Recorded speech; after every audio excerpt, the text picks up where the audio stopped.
Steam Deck. So I decided to go ahead and make a video about the unboxing experience for what it's first like to get your Steam Deck, because, well, this is only going to happen once, so why not, right? This is just going to be a basic overview of the unit itself, what it feels like to have in your hand, all the stuff that you can expect to come with it, just sort of the general unboxing experience. And I want to mostly compare the controls on it and stuff to other controllers and like to give people a better idea of what it's actually like to use, because, hey, if you're going to drop a couple $100s at least on one of these things, those are the sort of details that you actually care about, or at least that's what I care about. So here we are. This is the 512 gigabyte model, I should probably mention, and I'm excited to open it, so here we go. I will be making a video in the next month or so that's about more in-depth, you know, on what it's like to use and all that stuff, but I haven't actually used it yet, so this is simply about what you get for your money. So here we go. Attention! Plug it in and power it on. And all that stuff. Alright, good.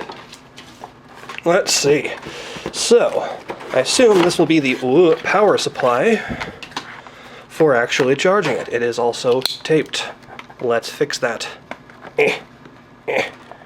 Also, I apologize for my voice, by the way. I'm still getting over the sick, so we'll see how that goes. Yep, that is indeed a power supply, so that will be nice to have. And here's the actual thing itself. Ooh, a little heavier than I expected. Alright, let's see here. How does one open this? I suppose like so. Here. Here we go. Alright. Your games are going places. Yes, in a very literal sense they are now. This is a pretty nice feeling case, actually. It's hard, but not super rigid. A little bit squishy. Feels premium. I like it. Carrying handle. Very important. Alright. Whoop. Oh, it's kind of locked together, huh? Okay. Whoops. Gotta fix that. There we go. Let's close that so I don't stab myself. Okay. I do like that it's got locks on it. Oh, this is the back, doofus. There we go. And here it is. Ooh. Very pretty. Okay, first thing, it's physically larger than I was expecting. It's kind of an odd thing to say, but I guess, I mean, we know it's got a 7-inch screen, right? That's in the details, but I guess I just never really visualized how big that is for a screen to hold in between your hands. So yeah, it's quite sizable. Definitely heavier than I was expecting. It's, in terms of weight, it's definitely more than something like a Nintendo Switch or something like that. It's noticeably heavier, but doesn't feel so heavy that it's kind of like strain your wrists after a while of holding it, right? But look at that. That is quite nice. Oh, hi. And, alright, so what are the controls like? Well, the sticks are quite nice because they are full-sized analog sticks and not sort of half-nub kind of ideas, so they do feel quite good. They're relatively stiff, which I tend to like on my analog sticks. And clicking in feels exactly like pretty much every other controller in existence, so there's that. They do have sort of a slickness in the middle on top here, I guess probably because that's where it can detect your touch, but they have a knurled rubber edge up here so your finger won't slip off of them, it feels like, so that's nice. Face buttons, they are grippier than I was expecting. They have a sort of grippy coating to them. That's interesting. They feel a bit like a PlayStation 4 controller's buttons in that they're sort of squishy, you know what I mean? Because if you look at, say, like an Xbox controller, they are, generally speaking, more rigid buttons, whereas a PlayStation controller's is a little squishier, and these are on the squishy side. The D-pad, very important for stuff like emulation, is very nice feeling, actually. Wow, more than I was expecting. I thought it's, just looking at it, it looks a little bit rigid, a little rough around the edges, like it's going to jam into your fingers slightly, but actually it feels very good on first impression.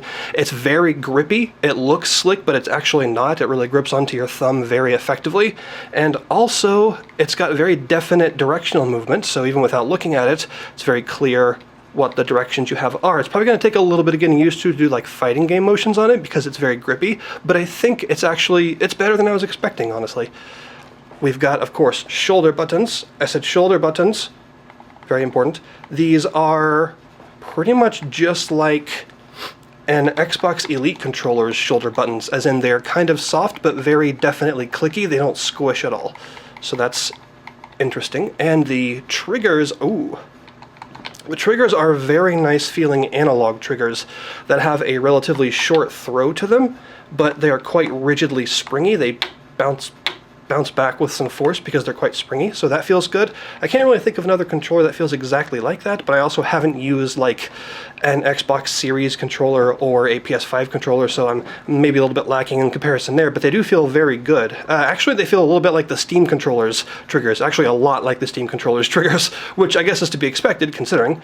And then of course there's these guys right here. Okay, those are different than I thought. They are very slick, actually.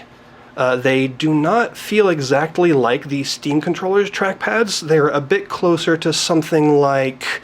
They're a little bit like a newer laptop's trackpad feel. Yeah, a lot of newer laptops have that very kind of glossy black coated trackpad that tends to feel quite nice. It feels closer to something like that. It's quite slick, but you still have good control on it. It actually seems pretty good. I think these would actually work very well as pretty accurate trackpads for things, so I'm excited to try that out.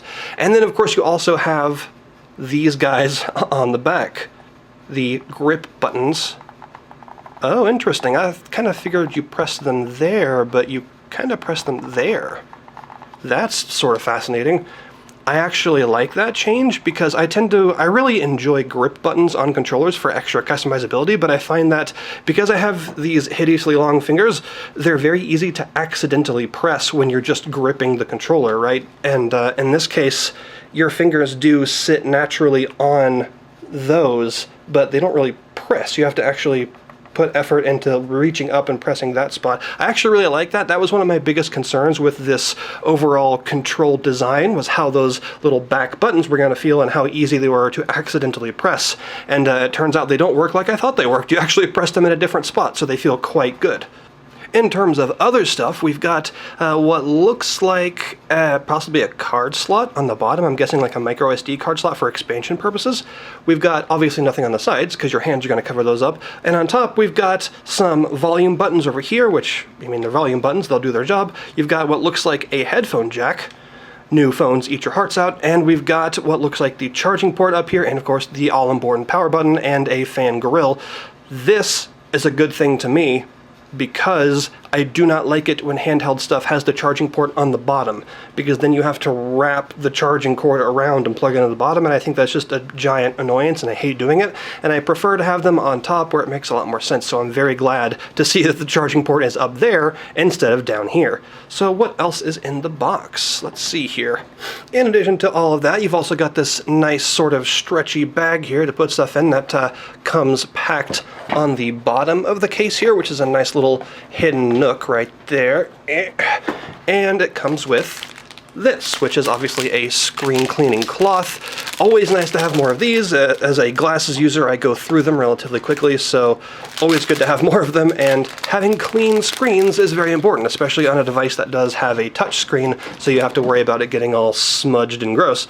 So yeah, you have a nice Steam Deck branded cleaning cloth here, which is always appreciated. So overall, it's pretty Spartan, what you would expect for Valve, really, because all that's really in there is the machine itself. This is, of course, the main focus of the whole package, so it's clear that they don't really put a bunch of superfluous stuff or marketing material or things like that in their packaging. It's just, here's your device, here's the case, have fun, and I really appreciate that sort of packing. So it looks like now we gotta plug it in and get it charging so that we can actually update it and stuff and see what that's like. So be right back. Alright, so we've got my extremely professional setup here all plugged in and ready to go. This is just, of course, just like a little quick testing station here. I'm not actually going to use it like this. That would be kind of insane. But I do want to see what it's like to actually turn it on for the first time and see what happens. So, well, it's booting up for the first time. And I gotta say, it feels very, very good in the hands. Just holding it in general is actually a nice experience because it's weighty, it feels substantial without being so heavy that it strains your wrists. So we're going to go with English, I think. Okay, English please, time zone. It's gotta connect to the Wi-Fi here. There we go. And that should take care of it. Now, just as a little quick PSA, if you do get one of these, the first thing you should ideally do once you boot it up is to update it, because there will of course be some updates built up for you to use, and you will want all those for security and compatibility reasons before you actually go and do anything too fancy with it. So update it after it's ready. So yeah, this is the Steam Deck unboxing experience. It is expectedly simple for Valve, but it's exactly what you want, really, isn't it? Because it's the device that you paid for with no fluff. Alright, so there we go, it's all set up. The screen looks really, really sharp and nice, very nice actually. The color is great, and that anti-glare coating that's on this model is doing a very good job, because I've currently got like 5 different light sources that are all pointing at this thing, and it's not glaring at me, so that's good. The haptics on these pads actually feel quite good as well. They're a lot like the Steam controller's haptics, but a little bit more detailed feeling, if that makes sense, like more granular. And the only thing that I gotta say I gotta get used to is having the D-pad and the face buttons be so close to the analog sticks. That's going to take a little bit of getting used to at first, but we'll get there. So obviously, like I said, I'll do a much more deep dive kind of look at this once I actually come to terms with it in about a month or so, and I'll go into how it's actually like to use, and emulation, and playing various games, and compatibility, and all that stuff once I actually get to terms with it, and hopefully it'll be a really good time. It looks like there's some fantastic stuff in the future for this device. I think it'll be a lot of fun to use. It feels really good, so yeah, I'm definitely excited. So hopefully this is a good overview for you guys of the basic kind of general unboxing experience that you'll get with a Steam Deck. It is refreshingly simple and straightforward, exactly as you would hope, and it's also, well, I mean, it gets you playing with your fancy new toy very quickly and directly, so that's exactly what you want. So thank you guys very much for watching, and I'll see you next time.